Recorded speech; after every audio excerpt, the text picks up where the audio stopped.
Bueno, feliz 8 de marzo 2021, sí, el Día Internacional de la Mujer, sí, muchas cosas están pasando en relación con ese tema, como ya lo dijimos antes, pero también están pasando cosas en los mercados. Y aquí está José Luis de Aro, a quien me da mucho gusto saludar. ¡Feliz lunes! Feliz lunes, Gaby. ¿Cómo comenzamos la semana? Muy bien, con el pie derecho y sobre todo muy preocupados, te voy a ser muy franca, porque estoy viendo lo que está haciendo los mercados emergentes, las monedas de mercados emergentes, y uy, qué susto que empecemos a hablar de que el dinero se va a salir de varios mercados emergentes porque se están apreciando o porque el mercado de bonos se ve más seguro y más atractivo, porque acá en Estados Unidos, o bueno, allá en Estados Unidos, la historia de éxito de las vacunas y ahora también un paquetote de alivio, pues imagínate cómo estamos de preocupados yo, tú. De momento, Gaby, es cierto que ese plan de estímulo que aprobaba la Cámara Alta, el Senado, el pasado viernes, estamos hablando de 1,9 billones con B de dólares, va a seguir estimulando o sobreestimulando, según algunos, la economía estadounidense. Tenemos que tener en cuenta que en estos momentos, según el GDP Now, ese indicador de la Reserva Federal de Atlanta, estaríamos creciendo alrededor de más de un 8%. Tenemos que tener en cuenta que esto es duplicar la tasa de crecimiento que experimentábamos a finales de 2020 y ahora mismo va a llegar otra remesa de estímulo que va a ser incluso más grande de esos 900.000 millones de dólares que veíamos a finales de diciembre, que va a atender específicamente el lado de la demanda, con lo cual ese crecimiento debería repuntar incluso, hablan algunos expertos y economistas, por encima del 10% en alguno de los próximos trimestres, bien en el segundo trimestre o el tercer trimestre del año. En el conjunto de 2021 ahora se espera que podríamos crecer muy por encima del potencial. Estamos hablando de hasta más de un 6% y esto, para ponerlo en perspectiva, Gaby,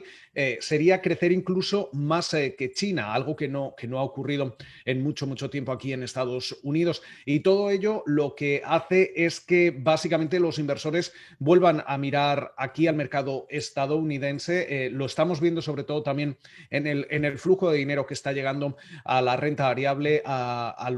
las bolsas estadounidenses, pero tenemos que tener en cuenta que después de hablar con algunos inversores, es cierto que a medio plazo todavía hay muchos países emergentes que siguen siendo interesantes, pero es cierto que a corto plazo parece que los inversores se fijan en esa fortaleza de Estados Unidos. Y al final del día es un reacomodo, no es que se va toda la totalidad de los fondos, pero la salida sí,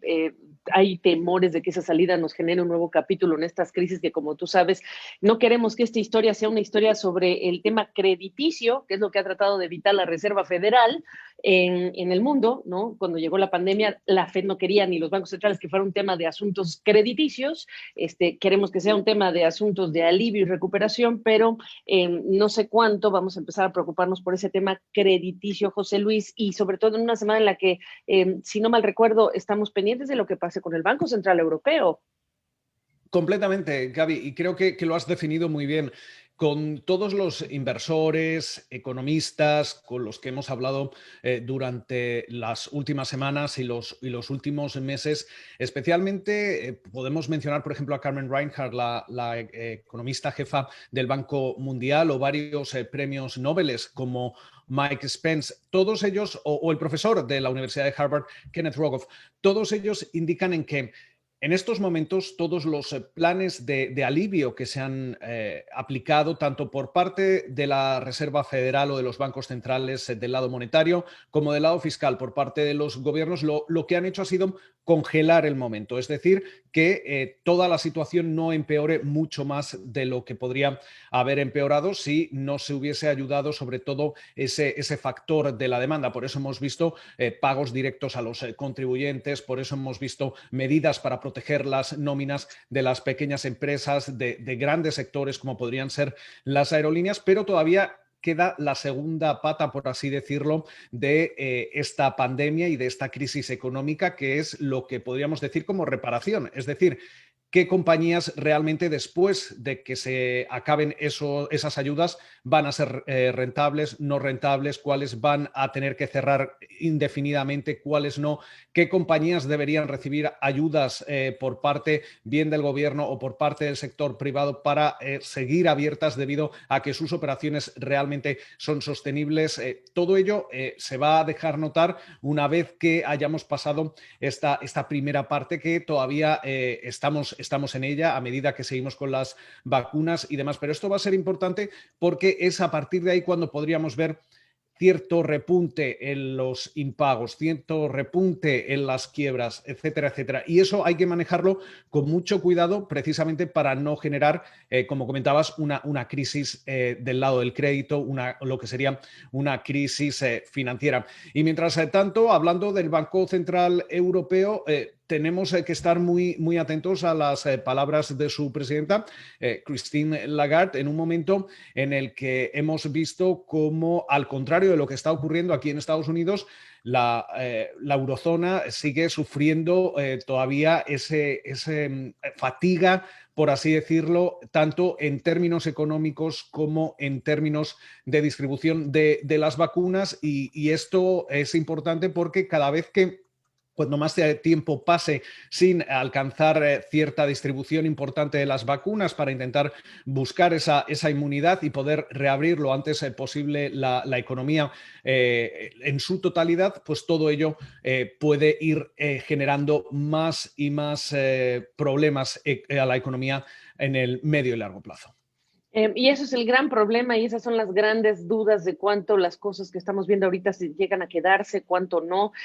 pero definitivamente el debate ya se instaló y yo estoy viendo hoy las monedas de los mercados emergentes, tú sabes estos índices que genera Bloomberg de monedas emergentes, estás viendo la lira turca, pero estás viendo el peso mexicano, que es uno de los que más se transa, por cierto, y la presión está ahí. Y tú sabes que América Latina, pues el viernes hablábamos con Alicia Bárcena de la CEPAL y reconocía que a esta velocidad no se va a llegar a la inmunidad de rebaño en 2021. Esas son palabras mayores, porque estás hablando de un Estados Unidos alcanzando suficiente suministro de vacunas a mayo de 30, el final de mayo, pues, de este 2021. Y esto es de suyo bastante preocupante. José Luis, ¿qué otros eventos de la semana estoy dejando fuera que te parece que son muy relevantes para tener en cuenta?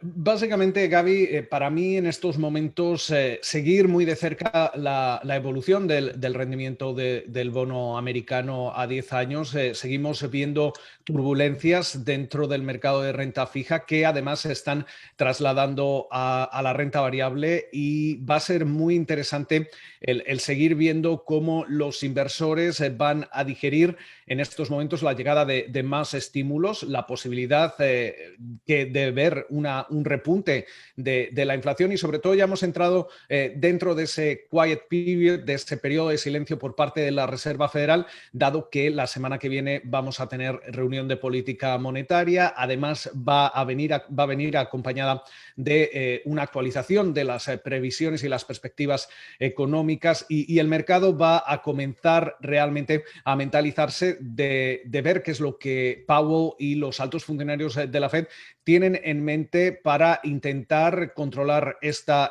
situación, dado que las últimas declaraciones por parte del presidente de la Fed parece que no han terminado de apaciguar esas tensiones en el mercado. Mucho se habla de las distintas fórmulas que podría emplear la Reserva Federal, como por ejemplo una operación twist, es decir, cambiar la duración de los bonos del Tesoro que en estos momentos se compra mensualmente. También se habla de la posibilidad del control de la curva de rendimientos. Todos son fórmulas que de momento son las partes que el mercado está en estos momentos atento o esperando que el Banco Central de Estados Unidos anuncie próximamente, pero veremos a ver si realmente da el paso o, sin embargo, sigue un poco a la espera para ver cómo va evolucionando tanto la coyuntura económica como también el sistema financiero. Y simplemente recordarle a la gente que está en Estados Unidos preguntándose cuándo llega su cheque o cuándo empezarán a ver los alivios, pues se habla de hasta semana y media, porque lo que falta, pues bueno, ya es amarrar algunas cosas, detalles de procedimiento en el Congreso y después que el presidente Biden lo haga ley, pero pues el presidente Biden se salió con las suyas, si me permites la expresión, José Luis, en términos de ese paquete de alivio. ¿Algo que quieras agregar de mi parte? Desearte una excelente semana como siempre. Básicamente importante ese paquete de alivio, pero sobre todo el ver cuál va a ser la segunda parte, porque realmente esto, como hemos comentado hasta ahora, Gaby, es alivio todavía, alivio para la demanda, pero sobre todo ahora hay que preparar a la economía para la segunda fase, que sería esa reparación y ya el garantizar que ese impulso que vamos a ver en la economía estadounidense se mantiene por encima del potencial, quizá, por ejemplo, con un plan o un ambicioso plan de infraestructuras. La pregunta es si Biden conseguirá algún apoyo republicano. No lo ha conseguido para ese paquete de estímulo de 1,9 billones con B de dólares. Veremos a ver si algún republicano estaría dispuesto a apoyar un necesitado paquete de infraestructuras que garantizaría un mayor crecimiento para la economía a medio plazo. Pues en pocas palabras, lo que está diciendo José Luis Diablo es cuánto capital político se quemó la administración Biden con este paquete y cuánto le va a alcanzar para lo que sigue. Y los capítulos que siguen son igualmente importantes. Buena semana, José Luis. Lo mismo, Gaby, un placer. Gracias.